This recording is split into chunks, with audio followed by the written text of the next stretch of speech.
The rather inexpressive Mike Tyson we saw at the press conference apparently had so much bottled up for Jake Paul, as the boxing legend has grown tougher and more laid back as the fight draws closer. His silence during the press conference wasn't one born out of uncertainty or fear, but of the renewal of the brutal and vicious Iron Mike Tyson.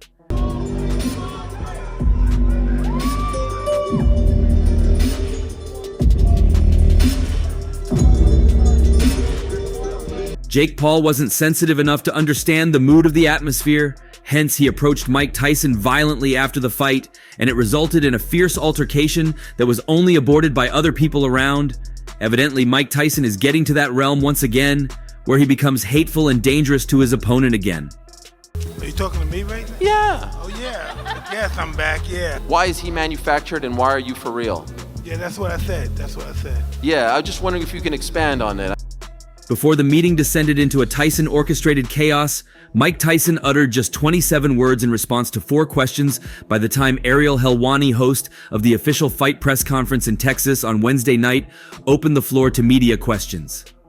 It was a strangely low-key performance from Tyson, not only a legend of the sport, but one of the most famous athletes of all time, for good and bad. To paraphrase Helwani's first question, he essentially asked Tyson if he was back to somewhere near his best, ahead of his intriguing and divisive fight with influencer Jake Paul, which will be streamed live on Netflix on Friday night. And on it, I mean, can you give me... It's just what I It's just said. that, all right, that's cool. Your first trainer, the late great Customato, what do you think he would say of this spectacle going down on Friday? He'd be very happy. "I'm back, yeah," Tyson responded. "I'm just happy to be here." The second question came courtesy of Paul, preparing for his 12th pro bout. "He says he's gonna kill me," said the YouTuber turned boxer. "Is that true, Mike? I'm ready. I want that killer. I don't want any excuses when I knock you out." In response, Tyson said, "I'm just ready. That's all I can say. I'm just ready." Helwani then brought up a quote Tyson recently gave in which he described Paul as a manufactured killer, not a natural-born killer like himself. "Yeah, that's what I said," Tyson said before being asked to expand on what he meant. "It's just what I said." What do you think he would tell you about how to beat Jake Paul? He would be very happy. I'm just ready to fight. You know, I've said everything I had to say. There's nothing else to say. The final question in the formal part of the press conference was in reference to Customato, the man who rescued Tyson from the streets and turned him into the youngest heavyweight champion of all time. He would be very happy, Tyson said, when asked what his mentor would think of the fight, and how would Cus tell him to beat Paul. He would be very happy. It's not unusual for fighters to shut down as they approach fight night, their minds naturally fixated on the significance of what's to come, the rewards for winning, and the repercussions for losing. Many fighters also feel uneasy in front of the media, which Helwani in fact pointed out as he attempted to grill Ireland's softly spoken, classy, in and out the ring Katie Taylor. I've said everything I had to say. There's nothing else to say. I'm just looking forward to fighting. Well, the people speak for itself. I'm fine with everything. Tyson produced some of the most foul-mouthed, controversial outbursts in boxing history during his heyday, once telling a fan, "I'll bang you till you love me," freaking. He's certainly mellowed in recent years, but it's still rare to see a fighter offer so little, particularly at an event literally designed to ignite interest. The slightly awkward atmosphere did not go unnoticed by Taylor's opponent, Amanda Serrano, who expressed sympathy for her fellow New Yorker who was conducting the presser. I'm fine with everything. I'm fine with everything. Anything come to mind, Mike? I'll take that as a no. I'm not talking about fighting anybody, only Jake. First of all, I want to ask you how you're doing right now, Ariel. I know you're in a tough spot right now, she said, giggling. Tyson's persona was not lost on fans inside the Toyota Music Factory either, with one asking, "What was up with Mike?" as we left the arena. If you were feeling generous, you could call it laid back and focused, not such a bad state of mind during fight week. But others thought he looked disinterested, unmotivated even. The fact Mike Tyson and Jake Paul are by all accounts on pretty good terms is likely a factor. Make no mistake, Tyson wants to win. A 7th L on his professional record awaits if he doesn't, but he clearly has no hate for Paul. Do you agree with that, Jake? Is there something to that? Whatever he wants to think, you know, everyone's entitled to their opinion, but the deadliest weapon on the planet is manufactured, and that's a nuke. Another generous take is, that Iron Mike was trying to get under Paul's skin, attempting to irk someone whose entire life and career is centered around online traction, attention, and views. The 27-year-old was likely a little peeved that a big night for his boxing career and brand was turning into a damp squib, and said as much, describing Tyson's responses as freaking boring. "There's been a lot of trash talk online, you saying you're going to kill me, and just nothing in person," Jake said. I don't know, it's pretty boring, pretty freaking boring. Perhaps that explains why the novice boxer, who has over 20 million subscribers on YouTube, took matters into his own hands and provided the highlight of the press conference, approaching every single fighter on the undercard that had predicted a Mike Tyson win and asking them to put their money where their mouth is. Fuck up. How much you want to lose? Whatever. $1 million, deal. We got 1 million here, 1 million here. Okay. Come on. You guys want to fucking do this? Put your money where your mouth is. How much? "I will shake all your hands and take your money," Jake said, as he called out the likes of Mario Barrios, Neeraj Goyat, and even Katie Taylor. "I will get these contracts signed." American fighter Bruce Carrington may have been sitting on stage with his NABF and World Boxing Organization Intercontinental Featherweight titles, but he too looked sheepish in the face of Jake Paul. "How much do you want to lose?" he asked the influencer, who brutally responded, "Bro, I make more money in the time I take stuff than you will your whole life. Shut the hell up." It's possible that at 58, Tyson no longer has the energy or motivation to trash talk, especially to an opponent who wasn't even born when he first became a world champion. How much money? Exactly. How much money? I did speak English. Exactly. How much money? A ring, deal. Let's go. I'm following up on all this shit. Maybe, just maybe, this was a good sign for his fans and shows his mind is fully on the job. Only time will tell. And once the meeting was over, Mike Tyson honored a few interviews before storming out of the meeting place.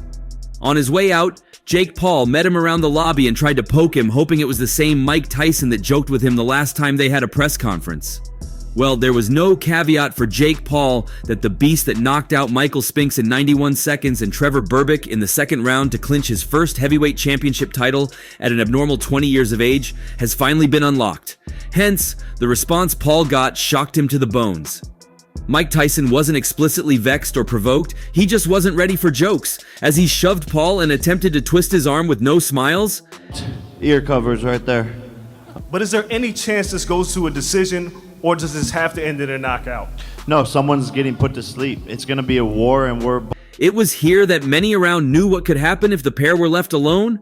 Mike Tyson was held back and he was made to use another route. Paul began to rant and dare Mike Tyson to show all he's got in the ring and not prove he's a coward outside of it. Funnily, throughout all of these, he uttered no word. Truly, both Mike Tyson and Jake Paul declared they're ready for their fight Friday at Atant Stadium, but only one of them did it in style. Paul arrived for Wednesday's press conference with something shiny around his right ear. Jake, if I could just ask that. I'm not getting my shit bit off on Friday night, so I got my diamond spiked ear covers right there. All right. Let me turn my attention to the two women competing. I'm not getting my expletive bit off on Friday night, so I got my diamond spiked ear covers right there, Paul said, a reference to Tyson famously biting off a piece of Evander Holyfield's ear during a 1997 fight. Tyson did not react, a departure from the often jovial demeanor shown by the former world heavyweight champion during the build-up to the fight. He has grown increasingly disengaged as the bout approaches. Netflix, which will live stream the fight, also live-streamed the press conference, the final one before the fight. That was a contrast in styles. Paul, 27, wore a black sleeveless t-shirt that looked dusted with glitter and sunglasses. A lot of shit talk online saying you're gonna kill me, and it just nothing in person. It's, I don't know. I fear no man, so I want him to be that old savage Mike, Paul said. I'm ready. I want that killer. I want the hardest match possible Friday night, and I want there to be no excuses from everyone at home when I knock him out. With the men sitting about 15 feet apart, Paul looked at Tyson and said, "So is that what you're going to bring, homicidal?" Tyson, 58, wore a black t-shirt and a dark jean-style jacket and pants. Would he go homicidal Friday night, Paul wanted to know?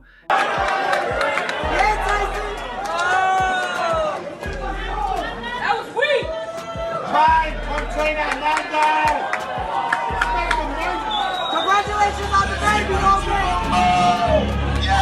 Tyson just stared ahead and stared. "I'm just ready," Tyson finally said.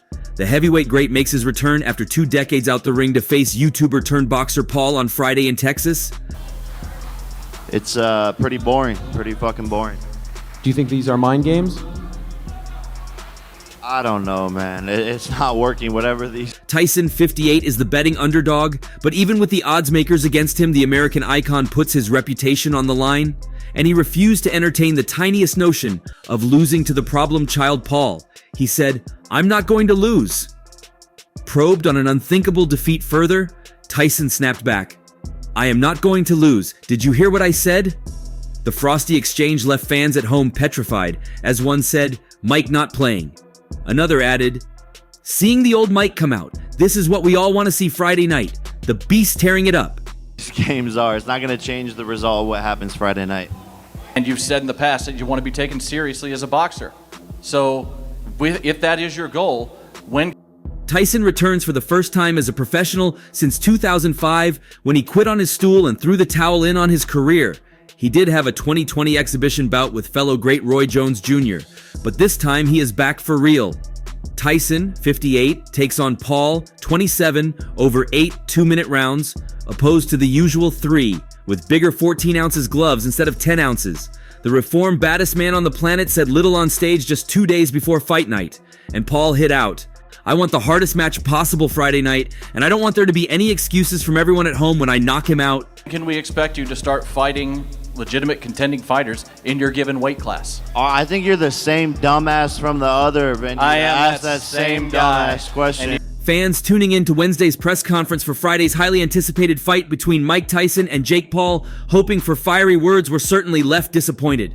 While Paul tried to bait Tyson into trash talk, Tyson had almost nothing to say to his opponent or in response to any media questions. Tyson seemed largely disinterested in speaking, refusing at almost every turn to speak. Paul, meanwhile, was up to his usual tricks, even if Tyson wasn't there to play the verbal game. Pushed on his refusal to give answers as the press conference wore on, Tyson explained, "I'm just ready to fight. I've said everything I have wanted to say. There's nothing left to say. I'm just looking forward to fighting."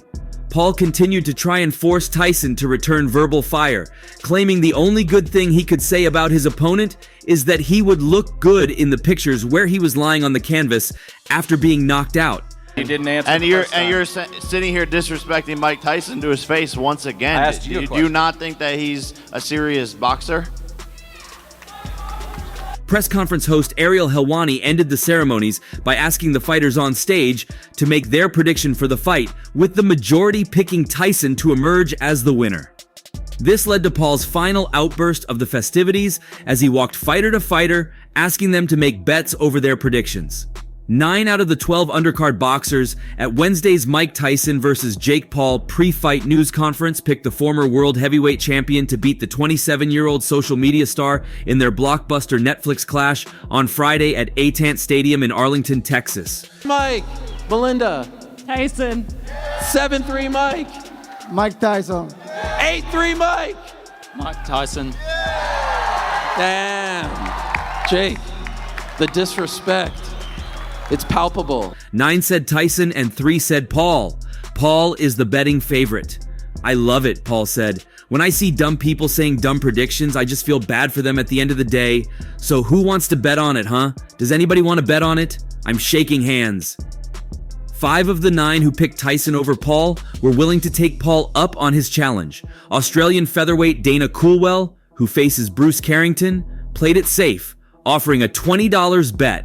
Shadeja Green's opponent for the vacant World Boxing Organization 168-pound championship, Melinda Watpool, put her ring at stake with Paul, while India's Neeraj Goyat and the unbeaten Carrington agreed to $1 million wagers.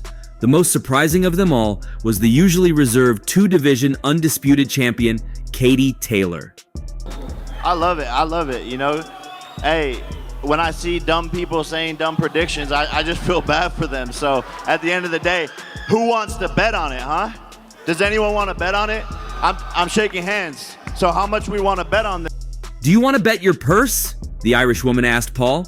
Paul agreed to Taylor's offer and said he would be sending out contracts for the bets on stage. Famously, at the final news conference for Taylor's 2022 Fight of the Year contender with Amanda Serrano, whom Taylor rematches Friday with her undisputed junior welterweight titles on the line, Paul placed a $1 million bet with Taylor's promoter Eddie Hearn on the outcome of the fight the pair co-promoted. Although Taylor edged a split decision over Serrano, the bet was never finalized. Hearn, however, is suing Paul for comments Paul made in the aftermath of Taylor versus Serrano, where he accused Matchroom of conspiring with judges to fix the outcome of fights. It was clear at Wednesday's news conference that the animosity between Hearn and Paul was still very much apparent. How much? As much as you're willing to lose, brother. So, okay. So I'll give you my property How in much? India. How much? My property is like more than 1 million. I'll give you. Deal. How much you want to bet? How much you want to lose? Bro, That's what they submitted through the promotion, Paul said of Hearn, allegedly being in Taylor's corner for the Serrano rematch. It doesn't surprise me because he's a clout chaser and idiot. Tyson, 58, didn't have much to say at Wednesday's pre-fight festivities. I guess I'm back, yeah. I'm just happy to be here, Tyson said in his opening remarks, which were met by cheers. I love you too, thank you. And what could you lose if you lose this fight? Thank you. I'm not gonna lose. He did at one point, however, respond aggressively to a reporter who asked him about potentially losing to Paul. I'm not going to lose. I'm not going to lose, Tyson repeated. Did you hear what I said? Paul was not impressed with Tyson's tight-lipped approach. Uncrowned's Ariel Helwani, who served as a host for the news conference, suggested to Paul that it could be mind games from Tyson to not say much, to which Paul responded, "It's not working. Whatever these games are, it's not going to change the result of what happens Friday night." But just you say that in the last minute of the second I am not gonna lose. Did you hear what I said? Thank you. Former cruiserweight champion Tony Bellew, who said in the past that he would come out of retirement to face Paul, crashed the news conference and attempted to belittle Paul before getting thrown out by security. Jake Paul, the biggest clown in boxing, Bellew remarked, standing next to an old man. I've got your next opponent here, Jake. This guy's got 2 hips, so he is ready for you, Jake. He's a great-grandfather, and he's ready for you. He's 107, a great-grandfather. Come on, Jake. Give this fella a chance.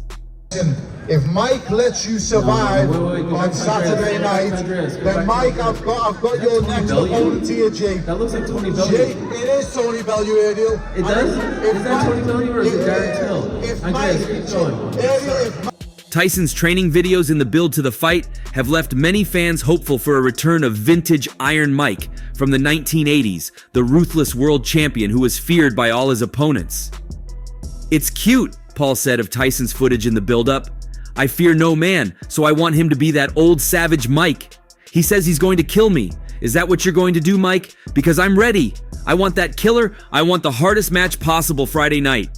And I want there to be no excuses from everyone at home when I knock him out. Is that what you're going to bring? Tyson previously commented that the difference between him and Paul was that he was a natural-born killer, while Paul was manufactured by the media. Whatever he wants to think, everybody is entitled to their opinion. Paul responded to that comment. But the deadliest weapon on the planet is manufactured, and that's a nuke. Possible going against the biggest names and making matchups that the fans want to see, crossover MMA fights, things like that, fighting other massive names in the sport. So I'm going to continue to do the biggest fights, the biggest pay-per-views, the biggest streams across the board, and just continue. Paul arrived at the news conference wearing a diamond-encrusted ear cover, referencing Tyson's infamous 1997 incident in which he bit Evander Holyfield in the middle of their title fight. Some people have questioned the legitimacy of Paul versus Tyson and have criticized the matchmaking of the event, claiming it will be more of an exhibition than a fight, with some even claiming a no-knockout rule was in place. Paul, however, promised a vicious finish once they finally step in the ring. Someone's getting put to sleep, Paul said. It's going to be a war, and we're both heavy hitters. It's not going the full 16 minutes. And that's all for now. For the very best updates on news, moments, events, and actions in the world of boxing, stay connected with us by subscribing to our YouTube channel, and don't forget to turn on notifications to get notified when we drop quality contents like this. Until next time, peace out.